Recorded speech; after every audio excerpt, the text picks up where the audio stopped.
Welcome to the final step of my 5-step basic blues challenge. If you haven't completed steps 1, 2, 3 and 4, you'll need to get those sorted and then come back to step 5. I've put links in the description down below.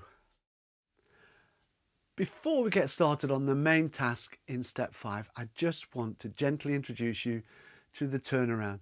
You may or may not be familiar with this, so here's a very quick overview. So far in this 5-step challenge, each backing track has only played once around the chord sequence. A full cycle of a song's chord sequence is commonly known as a chorus, and the tracks so far have all ended on the key chord G. But what if we wanted to repeat the sequence more than once, say for several musicians to each play a solo over one chorus?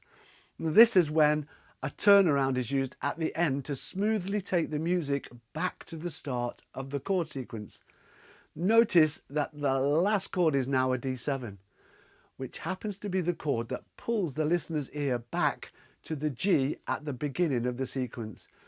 Without the turnaround, each chorus would end on the key chord and give the feeling that the music has come to rest. Let me give you an example. Let's use the last 4 bars of our basic blues progression, then hopefully you will hear what I mean. Here are the last 4 bars ending on G.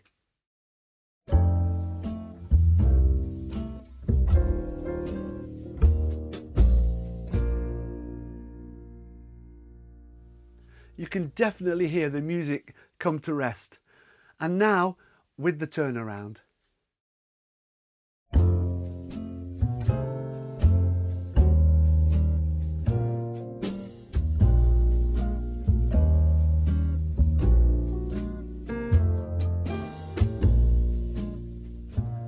Often the band will play the tune, also known as the head, and then several musicians will take a solo over the chord sequence of that tune.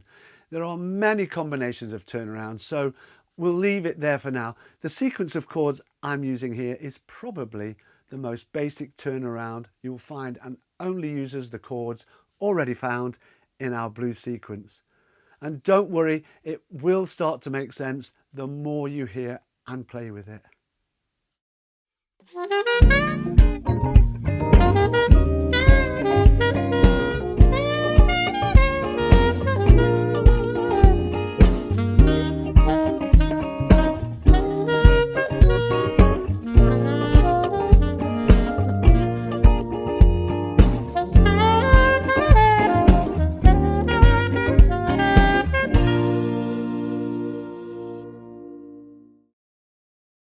In this step, we're going to move away from the blues scale to focus on another very popular and powerful scale for improvising, the pentatonic scale.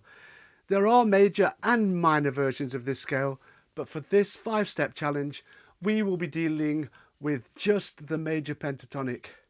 It's built using the 1st, 2nd, 3rd, 5th and 6th degree of the major scale.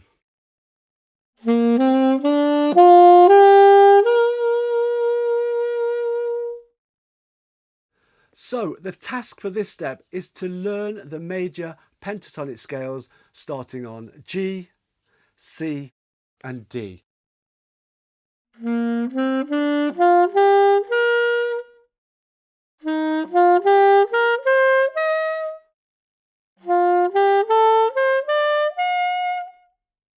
And at this stage, we're going to use the G pentatonic over the G7 chord, the C pentatonic over the C7 chord, and the D pentatonic over the D7 chord. If you've managed to get any benefit out of this gentle blues challenge, then why not think about subscribing and giving this video the thumbs up. Okay, with that out of the way, let's crack on. I'll play a slow blues backing track and then we can both play through this together. If you don't play the alto, then you'll find the B-flat version in the description below. Here we go.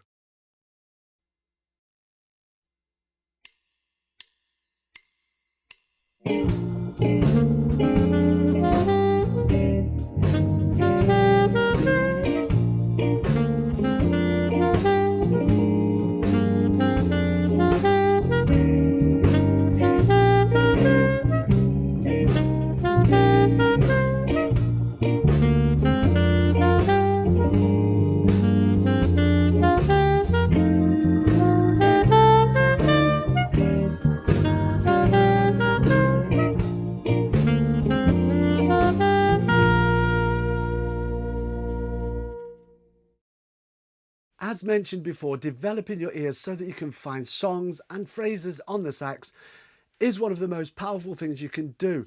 Here are some very simple one-bar pentatonic riffs, each starting on G. All you have to do is copy each one after I've played it.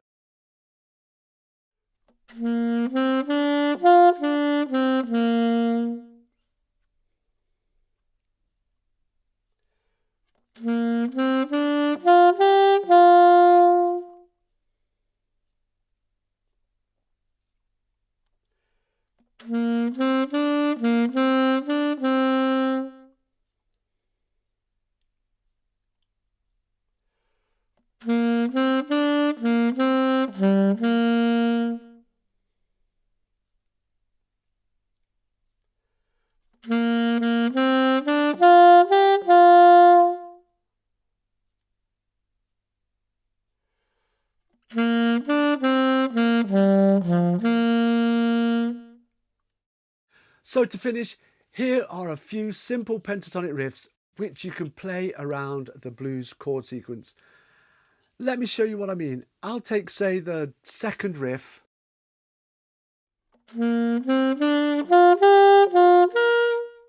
and transpose it for the C7 and D7 chords.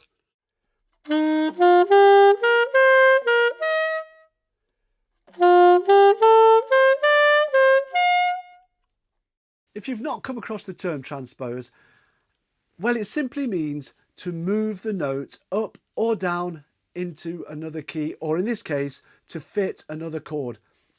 And for this exercise, feel free to take a 2-bar break for the turnaround at the end. Alternatively, you could play the first 2 beats of each riff like this.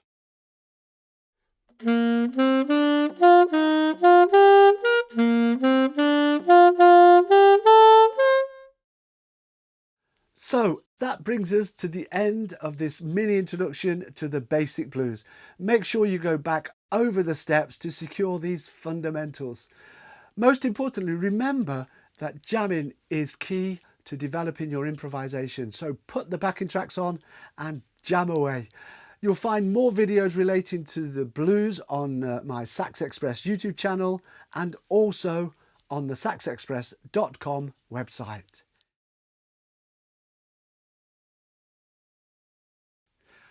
Thanks for watching this video. Just wanted to let you know that instead of going to the trouble of downloading the files from the YouTube description for each step, I've created a free mini course containing all 5 steps.